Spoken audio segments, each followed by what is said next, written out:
तो फ्रेंड्स, स्वागत है मेरे न्यू वीडियो में। आज हम एक्सप्लेन करेंगे ब्लैक बटलर एमरल्ड आर्क के एपिसोड 4 को। आई होप आपको ये एपिसोड पसंद आए।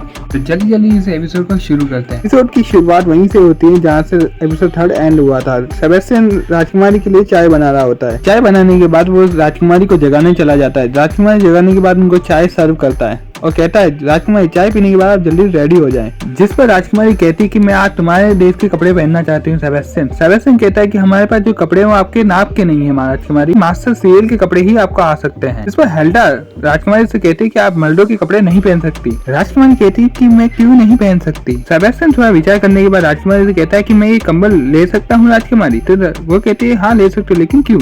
सेबेस्टियन जल्दी से वो कंबल निकाल लेता है। इसे देखने के बाद वुल्फ कहता है तुम इसका करोगे क्या। सेबेस्टियन कहता है कि 2 मिनट रुक जाओ, मैं अभी आता हूँ। आगे देखते हैं सेबेस्टियन अपने जादू और सिलाई के हुनर के कारण राजकुमारी के लिए एक ड्रेस बना देता है, जिसे देख राजकुमारी काफी ज्यादा खुश हो जाती है। ऐसे राजकुमारी से कहता है कि मुझे खुशी है कि आपको मेरे बनाए कपड़े पसंद आए। वह राजकुमारी को उठाकर कहता है कि चलो अब नाश्ते के लिए चलते हैं राजकुमारी। इसके बाद हमें डाइनिंग हॉल का सीन दिखाया जाता है। खाने को इतना जल्दी रेडी देख के राजकुमारी कहती है कि मुझे यकीन नहीं था कि इतना जल्दी बन जाएगा। वुल्फ तो घंटों लगाया करता था। वो खाना शुरू करने वाली ही थी कि सेबेस्टियन उसे रोक देता है और बोलता है कि खाना खाने का एक तरीका होता है, वो आपको सीखना पड़ेगा राजकुमारी। राजकुमारी कहती है कि मेरे लिए सब बराबर है, मैं वैसे ही खाऊंगी जैसे मैं खाती आई हुई। कहता है गुस्सा की के लिए माफ, लेकिन आपके खाने के तरीका किसी राजकुमारी से मेल नहीं खाता। आपको खाना खाने का तरीका सीखना होगा। की बात सुन के राजकुमारी कहती है मैं तुम्हारी बात से बिल्कुल सहमत हूँ, तुम मुझे जो सिखा सकते हो सिखा दो। सेबेस्टियन कहता है ये जानकर मुझे खुशी हुई। इनके बताए ढंग से राजकुमारी खाना खाती है और कहती है खाना खा के मुझे मजा आ गया। तो सेबेस्टियन कहता है खाना खत्म होने के बाद चाकू और चम्मच को एक साइड रखते हैं ताकि खाना खत्म हो गया और नहीं खाना इसका संकेत मिल सके। उसके बाद सेबेस्टियन सवाल पूछता है राजकुमारी आज आप क्या करेंगी। तो राजकुमारी कहती है कि मैं तुमसे कुछ सवाल पूछूंगी। तो सेबेस्टियन कहता है मुझे खुशी होगी। वो उसे उठाकर स्टडी रूम के लिए ले जा रहा होता है। तो राजकुमारी कहती है कि मैं अपने बीच वाले कार्य भी पूरे करूंगी। कहता है ठीक है राजकुमारी। फिर वो और सेबेस्टियन राजकुमारी को लेकर स्टडी रूम की तरफ बढ़ जाते हैं। दूसरी ओर रसोई घर में बटलर आपस में बात कर रहे होते हैं कि सेबेस्टियन को मास्टर सीरियल की कोई पड़ी ही नहीं, उसके फेस पर कोई चिंता के भाव भी नजर नहीं आते। दूसरी बटलर इस पर कहती है कि सेबेस्टियन इसमें क्या कर सकता है। तो स्नेक कहता है एक बटलर को अपने मास्टर की चिंता इस समय पे नहीं करनी चाहिए क्या। लास्ट में बूढ़ा बटलर कहता है कि सेबेस्टियन की भी कोई मजबूरी रही होगी कि वो अपने मास्टर की सेवा नहीं कर पा रहा है। इसके बाद हमें स्टडी रूम का सीन दिखाया जाता है जहाँ पे राजकुमारी कहती है कि मैं चाहती हूँ कि सेबेस्टियन तुम मुझे अपने देश की भाषा सिखाओ ताकि मैं सीरियल का इलाज करते हुए उससे बात कर सकूं। सेबेस्टियन कहता है ये भी ठीक है, पर मुझे यहाँ पे कोई इंग्लिश की किताब नहीं मिली। ये जो किताब मिली है वो घरेलू नुस्खों की किताब है, क्या आप इसे पढ़ना चाहेंगी। राजकुमारी कहती है ठीक है मैं इसे पढ़ना तो चाहूंगी, लेकिन मुझे इंग्लिश आती नहीं है। उसको मदद करता है किताब पढ़ने में। तब उसे बैगन के बारे में पता चलता है। तो वो वुल्फ को कहती है मुझे जल्दी बैगन लाओ, मैं इसको आजमाना चाहती हूँ। रूम के बाहर जाते ही वहाँ पे कुछ औरतें उसे घेर लेती है और कहती है हमें तुमसे बात करनी है वुल्फिन। वुल्फिन से बात करने के लिए वो उसे बाहर ले जाती है और वो कहती है कि तुम्हें उन लोगों को यहाँ पे रहने नहीं देना चाहिए, राजकुमारी का इस पर बुरा असर पड़ रहा है। तो वुल्फिन कहता है तुम जानती हो ना राजकुमारी अगर कुछ ठान लिया तो किसी की नहीं सुनती। तो वो औरतें कहती है अगर इसका कुछ भी बुरा नुकसान हुआ तो इसकी जिम्मेदारी तुम्हारी होगी। तो कहने के बाद वो वहाँ से चले जाते हैं। हमें सीरियल का रूम दिखाया जाता है जहाँ पे फैनी उसे खाना खिलाने की कोशिश कर रहा होता है। सीरियल कहता है कि मुझे भूख नहीं है, चले जाओ यहाँ से। तो फैनी कहता है एक काम कीजिए, अब एक गिलास गर्म दूध पी लीजिए। तो सीरियल कहता है क्या उसमें हनी है। तो फैनी कहता है हाँ उसमें बहुत अधिक मात्रा में हनी मिलाया हुआ है। जिसके बाद फैनी कहता है कि मैं इसे फूंक मार के आपके लिए ठंडा कर देता हूँ। जैसे वो फूंक मारता है वो सीरियल के ऊपर गिर जाता है, जिसे देखकर वो कहता है कि माफ कर दीजिए मास्टर, मुझे माफ कर दीजिए। फैनी मन में कहता है मुझे ध्यान से इनको साफ करना होगा वरना इनको दर्द भी हो सकता है। फैनी सीरियल को कहता है कि हम बाहर जाके ताजी हवा खाएं। तो सीरियल कहता है कि मुझे बाहर बहुत डर लगता है, बाहर गंदे इंसान हो सकते हैं। तो फैनी कहता है मैं आपके लिए हर गंदे इंसान को खत्म कर दूंगा, सिर्फ आपके लिए मास्टर। फैनी कहता है कि मास्टर वो दिन आपको याद है जिस दिन आप मुझे घर लाए थे और मुझे अपना मेरा पहला नाम दिया था, उसी दिन से मैंने तय कर लिया था कि मैं आपकी हिफाजत हर हाल में करूंगा। सीरियल फैनी को कहता है कि मैं ही वो बुरा इंसान हूँ, मुझे ही खत्म कर देना चाहिए, मैं इस लायक नहीं कि कोई मेरी हिफाजत करे। सीरियल की बात सुन फैनी उदास हो जाता है। बाद हमें फैनी का फ्लैशबैक दिखाया जाता है जहाँ पर लैब के साइंटिस्ट कहते हैं उन लोगों को इस जगह का पता चल गया, जल्दी सारे दस्तावेज जला दो। लैब में ह्यूमंस के ऊपर एक्सपेरिमेंट करके उन्हें सुपर ह्यूमन बनाया जाता है, यानी कि एक हथियार। फैनी भी यहीं पर था। प्रयोगशाला में फैनी का नाम वेपन नंबर S012 था। उसके साथ कई बच्चे भी वहाँ पर थे।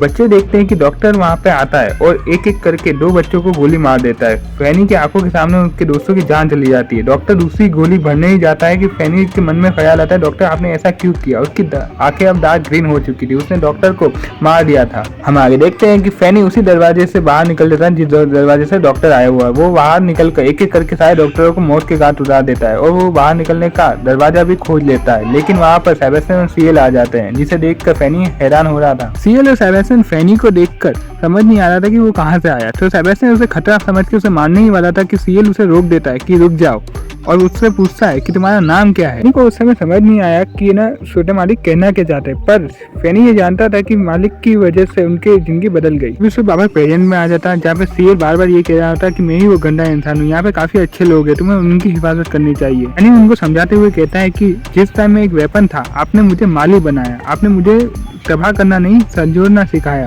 पर आप चिंता मत करिए, सेबेस्टियन सब कुछ ठीक कर देगा आपके लिए। सेबेस्टियन का नाम सुन के सीएल वापस डर जाता है। इसके बाद हम देखते हैं कि सीएल के रूम का दरवाजा कोई खटखटाता है। सीएल डर जाता है कि कौन है अब। मैंने कहता मैं जाकर देख के आता हूँ। वो दरवाजा खोलता है तो सेबेस्टियन का नाम लेने ही वाला होता है कि सेबेस्टियन उसे चुप करा देता है। फिर फैनी कहता है कि राजकुमारी सेलेमैन आपसे मिलने आई है। सेबेस्टियन राजकुमारी को चेयर पे बैठा देता है। उसके बाद राजकुमारी सीएल से पूछती है, please tell how do you feel. राजकुमारी से कहती है, आपने इंग्लिश कब सीखी राजकुमारी। राजकुमारी कहती है कि आज ही सीखी है थोड़ी बहुत। सेबेस्टियन फिनी के कान में कहता है कि तुम जाके जूते बर्तन रसोई घर में रख दोगे। फिनी कहता है कि हाँ मैं रख दूंगा, वहाँ से चला जाता है। फिनी के जाने के बाद सीएल से कहती है कि मैं तुम्हारी पट्टी बदलना चाहती हूँ, तो सीएल मान जाता है। उससे पट्टी बदलाता है तो राजकुमारी देखती है कि उसके घाव जल्दी भर जाते हैं। राजकुमारी कहती है ये अच्छी बात है कि तुम्हारे गाँव बहुत जल्दी भर रहे हैं। इनकी पट्टी बदलने के बाद सेबेस्टियन उन्हें उठाकर कमरे के बाहर ले जाता है। सेबेस्टियन राजकुमारी को धन्यवाद कहता है। राजकुमारी कहती है ये सब छोड़ो, मुझे तुमसे जरूरी बात करनी है। पहले इसलिए नहीं किया कि वुल्फ हमारे साथ में था। राजकुमारी कहती है मुझे पता है तुम शैतान के पुजारी हो। राजकुमारी की बात सुन सेबेस्टियन बोलता है क्या। राजकुमारी कहती है छुपाने की जरूरत नहीं, हम विच शैतान की पूजा करने वाले को गलत नहीं मानते हैं। तुम्हारे हाथ और सीएल की आंख पर शैतान के निशान है, इसका मतलब है कि तुम शैतान के उपासक। सेबेस्टियन से पूछती है क्या मैं गलत कह रही हूँ, तो सेबेस्टियन जवाब देता है पूरी तरह से गलत नहीं है। तो राजकुमारी कहती है तुम्हारा मतलब क्या है। राजकुमारी को बताता है कि एक बार मैं यंग मास्टर को शैतान के उपासकों ने किडनैप कर लिया था, वो उनको बलि देना चाहते थे। वो यंग मास्टर की मुलाकात शैतान को बुलाने की प्रक्रिया के दौरान हुई थी। राजकुमारी कहती है नामुमकिन, कोई शैतान को बुलाने की प्रक्रिया ऐसे कैसे कर सकता है। सेबेस्टियन कहता है ऐसा जरूरी तो नहीं। तो राजकुमारी कहती है मुझसे जबान मत लड़ाओ, अगर शैतान को बुलाने की प्रक्रिया फेल हुई तो किसी की जान भी जा सकती है और शैतान का श्राप भी लग सकता है। सेबेस्टियन की बात सुनने के बाद राजकुमारी कहती है कि उन लोगों ने जबरदस्ती सीएल की आंखों में वो डाल दिया, कितने खराब लोग हो सकते हैं वो। सेबेस्टियन वो लोग तुम्हें भी कुर्बान कर रहे हैं। तो सेबेस्टियन कहता है ऐसा नहीं है। तो राजकुमारी कहती है रहने दो, वो डरावनी याद होगी, तुम्हें याद नहीं दिलाना चाहती। ये पूछती है क्या बाकी लोगों को इस बारे में पता है, तो सेबेस्टियन मना करता है कि बोलता है कि यंग मास्टर हम दोनों ने इस बात को राज ही रखा था। बात जानने के बाद राजकुमारी कहती है तो ये बात मैं भी राज ही रखूंगी। सेबेस्टियन कहता है ये जान के मुझे खुशी हुई। इसके बाद एपिसोड में हमें डाइनिंग हॉल का सीन दिखाया जाता है, जहाँ पे राजकुमारी सबसे कहती है कि सीएल के गाँव वो जल्दी भर रहे हैं, लेकिन मुझे याददाश्त खो जाने का कोई संकेत नहीं मिल रहे हैं। मेरीन पूछती क्या उनकी आंखों की रोशनी वापस आ जाएगी, तो राजकुमारी कहती है कि हाँ उनकी आंखों की रोशनी वापस आ सकती है, क्योंकि उनकी आंखों में चोट नहीं आई है। जब उनका तन और मन ठीक हो जाएगा तो उनकी आंखों की रोशनी लौट आएगी। ये सुनकर सारी बटलर्स खुश हो जाते हैं। हमारी आगे कहती है कि अगर सीएल आराम करे, अच्छा खाना खाए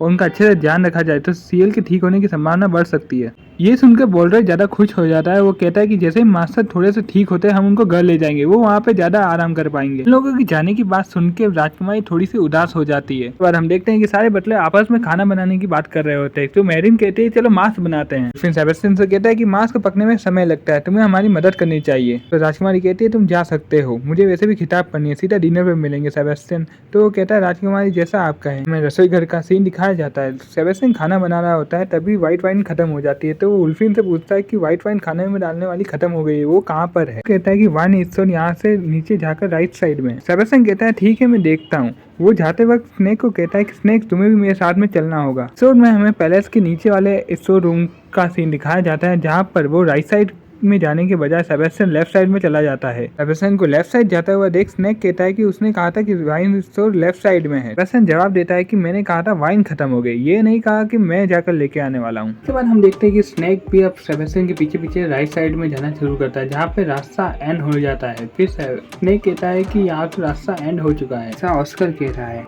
हम देखते हैं कि सेबेस्टियन दीवार को बचा कर देख कर सुनने की कोशिश कर रहा है कि उसके पीछे कुछ आवाज आती है या नहीं। तो सेबेस्टियन कहता है कि मुझे घुल सुनाई दे रही है, इसका मतलब है कि इसके पीछे काफी जगह है। हम आगे देखते हैं कि सेबेस्टियन दीवार को रफ करना शुरू कर देता है। तो स्नेक पूछता है कि आप क्या कर रहे हैं, ऐसा ऑस्कर पूछ रहा है। थोड़ी देर रफ करने के बाद सेबेस्टियन एक जगह को प्रेस करता है, जिसके बाद वहाँ पे एक सीक्रेट दरवाजा ओपन हो जाता है। और सीक्रेट दरवाजा ओपन होने के बाद स्नेक पूछता है कि ये क्या है, और ये एपिसोड यहीं पे खत्म हो जाता है। अगर तुमको ये वीडियो अच्छी लगी तो वीडियो को लाइक एंड चैनल को सब्सक्राइब करना मत भूलना, और कमेंट में बताना मत भूलना कि तुम्हें ये एनीमे कैसा लगा। तो फिर जल्दी मिलते हैं इसके नेक्स्ट एपिसोड में। Bye bye, sayonara.